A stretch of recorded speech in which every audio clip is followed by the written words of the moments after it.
প্রায় ৩,০০০-এরও বেশি প্রজাতির সাপ রয়েছে। তবে এর মধ্যে অল্প কিছু সাপই সত্যিকারের বিষাক্ত। কিন্তু সেই অল্প সংখ্যক সাপই মানুষের জন্য মারাত্মক হতে পারে। বিষাক্ত সাপ তাদের বিশেষ দাঁত বা ফ্যাঙের মাধ্যমে শিকার বা আত্মরক্ষার সময় বিষ প্রয়োগ করে। এই বিষ সরাসরি মানুষের স্নায়ুতন্ত্র, রক্ত কিংবা কোষের উপর প্রভাব ফেলতে পারে। দক্ষিণ এশিয়ায় সবচেয়ে পরিচিত বিষাক্ত সাপের মধ্যে রয়েছে কিংকোবরা, যা বিশ্বের সবচেয়ে লম্বা বিষাক্ত সাপ।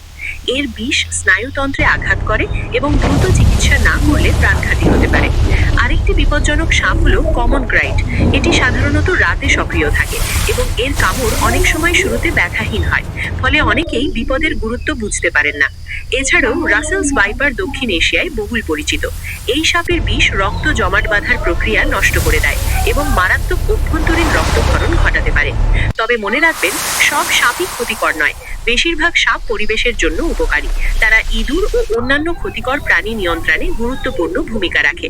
যদি কখনো সাপ কামড়ায়, আতঙ্কিত না হয়ে